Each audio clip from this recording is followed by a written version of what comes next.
The wedding photographer had already arranged 11 people into a tight, smiling cluster in front of the reception hall's grand staircase when Sophia's mother turned to me, still holding her champagne flute, and said, with a smile that never once reached her eyes, "This one's just immediate family, David. We'll get you in one of the group shots later."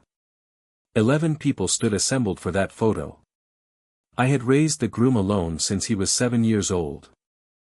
I stood there in the suit I'd rented for the occasion, watching my son Jason's new mother-in-law usher photographer, bridesmaids, groomsmen, and every single member of the Whitmore family into position, watching my son glance toward me with a flicker of confusion crossing his face before someone called his name back into formation, and I did what I have done for 23 years whenever this family made clear exactly where I stood in their estimation of who counted as real family. I smiled, stepped back, and told myself it didn't matter. My name is David Marsh, I'm 54 years old, and I raised my son Jason alone starting the year his mother, my wife Karen, died of cancer when Jason was 7, leaving me a 31-year-old widower with a mortgage, a toddler-aged memory of grief in my son's eyes that took years to fully soften, and exactly $9,000 in life insurance that lasted less time than you'd think it should. I worked as an auto mechanic for 28 years, 6 days a week most of that time, building a reputation one referral at a time until I finally owned my own small repair shop 9 years ago, proud of that accomplishment in a way I rarely mention out loud because pride, in my experience, tends to invite exactly the kind of quiet condescension the Whitmore family had specialized in from the very first moment Jason brought Sophia home to meet me 4 years ago. Sophia herself has always been kind to me, genuinely warm in a way that made me believe, foolishly perhaps, that her family's coolness would eventually thaw once they understood I wasn't some liability to be managed but simply a father who loved his son fiercely and had sacrificed considerably to raise him well. Her parents, Richard and Patricia Whitmore, own a chain of upscale dental practices across 3 states, live in a house with its own name, and have never once, across 4 years of holidays and family dinners, asked me a single question about my own life that wasn't some variation of polite surface-level small talk before their attention drifted elsewhere, usually toward whichever guest at the table held a title or a net worth they found more immediately interesting.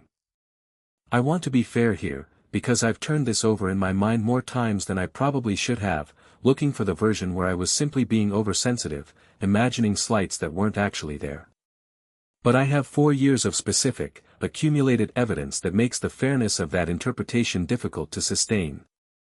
The engagement party, 18 months ago, where Patricia introduced me to her friends as Jason's father, he fixes cars, a description technically accurate and somehow, in her mouth, engineered to sound like the entire sum of who I was, delivered in the same breath she used to introduce her husband's business partner as one of the most respected men in orthodontics on the East Coast. The Christmas gathering the year before that, where I'd overheard Richard telling a guest, with what he clearly thought was generous magnanimity, that Jason had done well for himself despite some early disadvantages, a phrase that took me a full car ride home to fully unpack and never quite stopped stinging once I had. The rehearsal dinner the night before the wedding, where I discovered, only by overhearing 2 of Sophia's aunts discussing seating, that I'd been placed at a table near the kitchen entrance while Jason's mother's side of the family, which is to say, my side, since Karen had no living relatives left to seat, had effectively been consolidated into whatever space remained once the Whitmore family's considerably larger guest list had been accommodated first.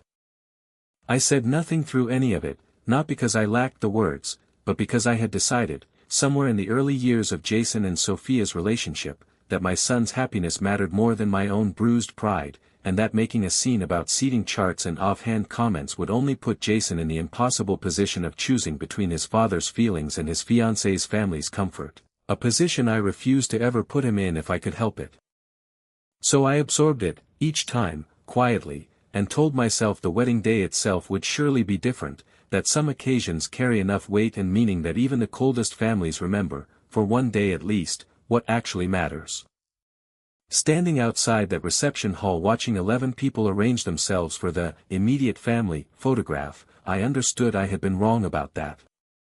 Patricia's phrasing, immediate family, delivered with a smile clearly meant to seem gracious rather than exclusionary, made unmistakably clear that whatever category I occupied in her understanding of this day, it existed somewhere outside the boundary of family entirely, an honored guest perhaps, tolerated, appreciated in the vague way you appreciate someone who raised your son-in-law competently enough to produce someone worth marrying, but not, in any meaningful sense she was prepared to acknowledge in a formal photograph, actually family.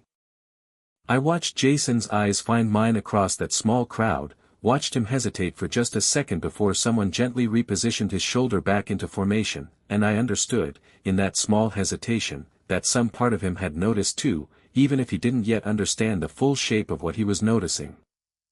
I stepped back toward the garden, found a quiet bench near the reception hall's side entrance, and sat there for a few minutes doing the specific arithmetic I've done more times over 4 years than I'd like to admit, weighing the cost of saying something against the cost of saying nothing, and landing, as I usually did, on the side of silence, when Jason found me. He'd noticed. I want that stated plainly, because I think it matters enormously to what happened next. My son, in the middle of his own wedding day, surrounded by nearly 200 guests and a schedule packed tight with photographs and toasts and dances, had noticed his father sitting alone on a garden bench instead of standing in the family photograph being taken 30 feet away, and he'd excused himself from that same photograph, mid-arrangement, to come find out why. I told him it was fine, the way I'd told myself it was fine for 4 years, that there'd simply been some confusion about the photo groupings, that it genuinely didn't matter given everything else happening that day. Jason looked at me for a long moment, and I watched something settle behind his eyes, a specific, quiet certainty I recognized from his childhood, the same look he used to get right before standing up to a bully on his elementary school playground, and he told me, simply, "It matters to me," before walking directly back into that reception hall.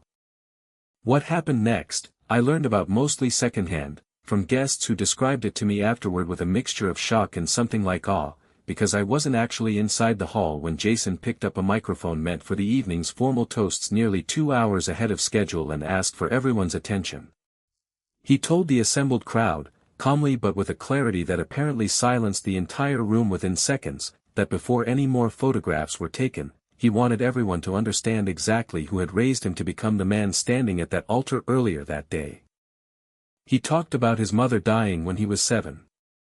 He talked about his father working 6 days a week for over 2 decades, sometimes 2 jobs simultaneously in the early years, to keep him fed, housed, and eventually put through college with no debt because he'd refused to let him start his adult life already underwater.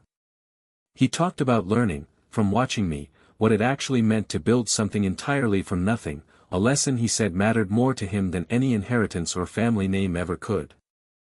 And then, according to 3 different guests who each described this same moment to me with slightly different words but identical substance, he said that he'd just stepped out of his own wedding's family photograph because his father had been quietly excluded from it, that he understood this had likely been an oversight rather than deliberate cruelty, but that he wanted to make unmistakably clear, in front of everyone gathered to celebrate his marriage, that there would be no more family photographs, no cake cutting, no first dance, until his father was standing exactly where he belonged, at the center of every single image documenting this day, because he was not a guest to be accommodated in a group shot later, he was the reason he existed at all.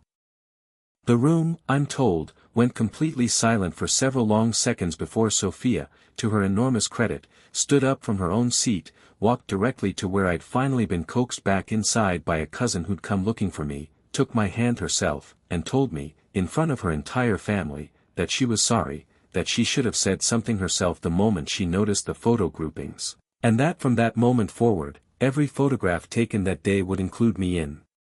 exactly the position I'd been trying not to need for 4 years, front and center, immediate family, no qualifications attached. Patricia's face, guests told me later, cycled through something complicated watching her daughter make that walk across the room, embarrassment certainly, but something underneath it too, a kind of recognition, maybe, of exactly how the last 4 years had actually looked from where I'd been standing the entire time. She apologized to me herself later that evening, stiffly, clearly uncomfortable doing so, saying she hadn't meant anything by the photo arrangement, that it had simply been a scheduling oversight given how many people needed organizing. I accepted the apology the way I'd accepted every previous small dismissal, quietly, without pushing, though I noticed, for the first time in 4 years, that Patricia actually looked at me directly while offering it instead of somewhere just past my shoulder. The rest of that wedding day unfolded the way I imagine most people's weddings actually do, messy and imperfect and considerably more emotional than anyone plans for, but every photograph from that reception onward includes me exactly where Jason insisted I belonged, standing beside my son in the frame that will apparently hang in his and Sophia's living room for the rest of their marriage. A fact Sophia told me herself with what seemed like genuine warmth rather than obligation. I don't know whether 4 years of quiet condescension dissolve into something warmer simply because one afternoon forced a reckoning nobody had planned for. Patricia and Richard have been slightly more attentive since, asking real questions now at family dinners instead of the polite surface ones, though I noticed the change still carries a certain careful deliberateness, the effort of people correcting course rather than the ease of people who'd simply always understood. Patricia sent me a card last month, the first she's ever sent me in 4 years, thanking me for a birthday gift I'd given Sophia, small words that would have meant nothing from most people but that felt, coming from her, like an actual attempt at something better than the polite distance we'd maintained for so long. What I know for certain is that my son, on the single day of his life most likely to be entirely about himself, chose instead to stop everything and make sure the man who raised him alone through the hardest years of both their lives was never again reduced to a group shot taken later, an afterthought squeezed in once everyone more important had already been arranged, and I intend to carry that particular gift with me longer than any photograph from that day ever could. Jason told me afterward, quietly, once the reception had wound down and most of the guests had gone home, that he'd spent years noticing the small ways his in-laws diminished me and had simply never known how to address it without making everything harder for everyone, and that something about watching me sit alone on that garden bench, on his own wedding day of all days, had finally made the cost of his silence outweigh the cost of speaking up. I told him I was proud of him, the same words I'd said to him 100 times over 23 years of raising him alone, and meant them, that day, more completely than I think I ever had before.